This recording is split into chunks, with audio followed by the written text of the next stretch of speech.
Hello and welcome to Quilting with Lori. My name is Lori Dickman. Happy New Year to all of you. I can't believe it's already the 8th of January. The time has flown. The last 4 to 6 weeks have been extremely busy for me with so many things going on in my business. It's been very exciting. But I wanted to take just a quick moment before I share today's video with you to just let you know what I have in store for you over the next few months. Some of the things that I have planned for you are UFO projects. We all have those unfinished objects that we need to complete, and I have tons of them, and I do want to get them done. So in the process of my completing UFOs, I'll be teaching you some techniques that you might find very interesting and very helpful in your quilting journey. I'm also going to be doing some crumb quilting. I have a lot of crumb quilts that I plan to be making in various patterns, and I'm excited to get going on that. I will have new patterns along the way. I'm going to be doing a lot of thread embellishment on art quilt projects. So I have some art quilts that I'll be doing here for you, and I hope you'll join along for that. They're a lot of fun. And then I've got a quilted kimono jacket. It's a new pattern that I've designed, and I think next week, I'm hoping next week I will get to that quilted kimono jacket. So please, if you haven't subscribed already, please go ahead and hit that subscribe button and even the notification bell so it lets you know when I've placed a new video. The other things that I have, I've got some new template quilt patterns that I'm going to be sharing with you using templates like drunkard's paths and rhombuses, etc. They're going to be fun. I've got a lot of new designs there. And then I'll be doing monthly table runners. So I've got a really fun snowman table runner that I'll be doing here probably at the end of the week. So stay tuned. There's lots for you. So for today's class, what I want to share with you, I've had lots of questions from quilters around the country and actually around the world who've asked me, how do you dissect a pattern or a block to be able to use your scrap stash? And I want to share with you how to easily accomplish that. I'm going to be using this pattern here. It's called Steps to Glory. This was from my 52-week series of Scrappy blocks. For 52 weeks, I created a YouTube video for you creating a new scrappy block so that you could use your scraps to create a beautiful quilt. And then often I would give you ideas of how to put those blocks together to create some fun quilts. So this is the Steps to Glory pattern. The PDF will be in the description box below, so make sure you grab that and save that. In fact, I have a playlist of the 52-week series of these scrappy blocks, and in the description box below each of the 52 videos, there is a PDF of how to put that block together and an idea for a quilt if you'd like to put it together in a quilt, or maybe you'd like to do a sampler quilt. Anyway, that's available for you. You can either go out there and grab all those and print them and put them in a notebook, which is what I have done, or you might just want to save them to your laptop so that you have them available and you will have a ton of scrappy quilt block ideas for the future to make beautiful quilts. So check that out. You don't want to miss that. Okay, so this is the block, the Steps to Glory block. It's a very simple block. It's using nothing but squares and rectangles.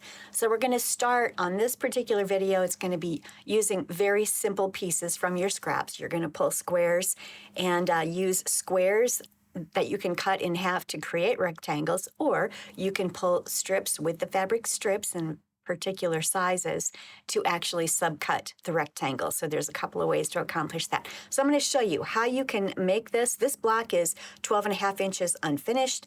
You can make this in different sizes depending on each piece that you start out with. So let me share with you how you can dissect a block pattern and make it your own. So if this is the first time watching my channel, I do want you to know that I have a video. It corresponds to my techniques book, and this is Speedy Solutions to Cut and Organize Your Scrap Stash. This book and the video walk you through step by step how you can go through your scrap remnants and get them cut, sorted, organized, and ready to use to make beautiful quilts. There are 5 scrappy patterns in this book, and this is the corresponding patterns book, which has an additional 12 beautiful scrappy quilt patterns. And with both of these, you can use yardage if you don't yet have a scrap stash, but you can also simply pull the squares, etc., that you need from your stash to make the beautiful quilt. So check that out. I will have the links to the book set as well as to that video in the description box below. So if you haven't watched that, please go ahead and watch that so you'll understand how this is done. Here are a couple of these blocks called Steps to Glory. And as you can see, I used scraps from my stash. Now, this one is a 12.5-inch block. When I was putting together the 52-week series of Scrappy blocks, every block was 12.5 inches because we did make a sampler quilt. And I taught a quilt as you go technique in that series. So you'll find that in that playlist, the Scrappy 52-week series of Scrappy blocks. So check that out. And I'll have a link in the description box also. But this one is a 12.5-inch unfinished block. And I wanted to use 2-inch squares for this. So every one of these little squares, the tiny squares, end up being 1.5-inch finished in the block itself. And I had a lot of 2-inch squares, so that's what I wanted to use when I designed this. And then these will finish at 3 inches. And then I do have a few rectangles here, as you can see. So in order to obtain these rectangles that you'll see in here, you can do that in a couple of different ways.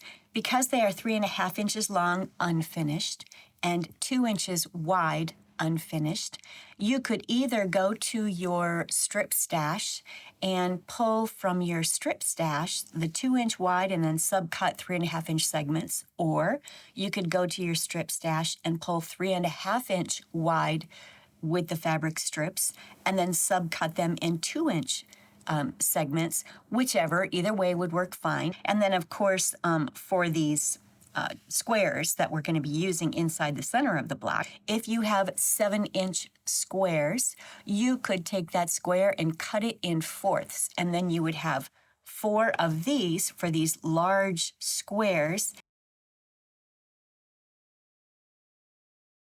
To obtain these little rectangles, they are 2 inches wide by 3.5 inches long, and that's unfinished. You could simply pull 4-inch squares and cut them in half. Then you'd have the 2-inch wide rectangles.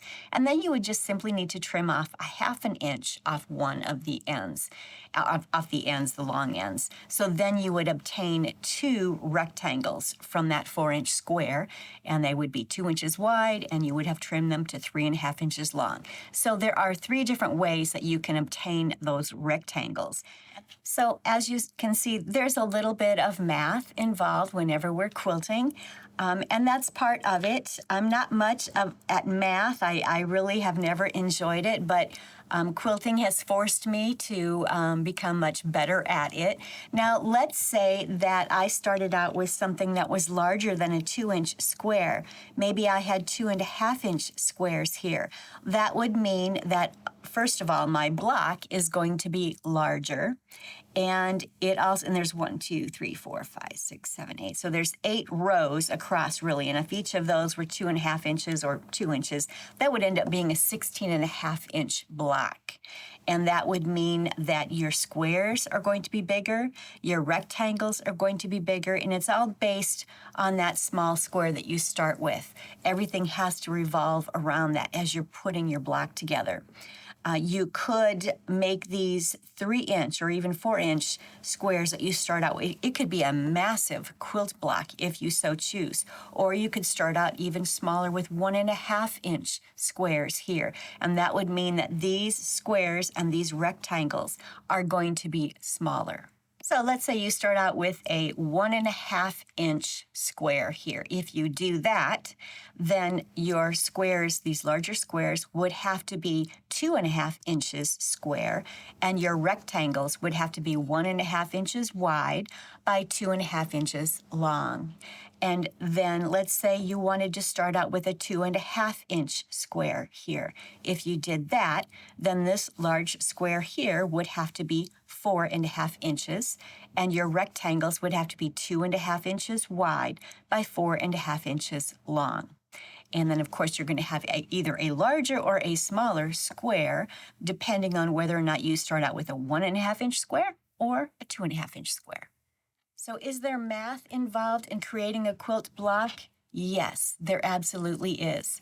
But this one is an easy one to get started with because you're only working with squares and rectangles. So the math is much easier than getting into triangles and half square triangles, etc. So I thought this was a great one to start with. So decide what squares you have a lot of in your stash. And I have a lot of these 2-inch squares, which will finish at 1.5 inches. Remember that they're always gonna finish smaller because of the seam allowances.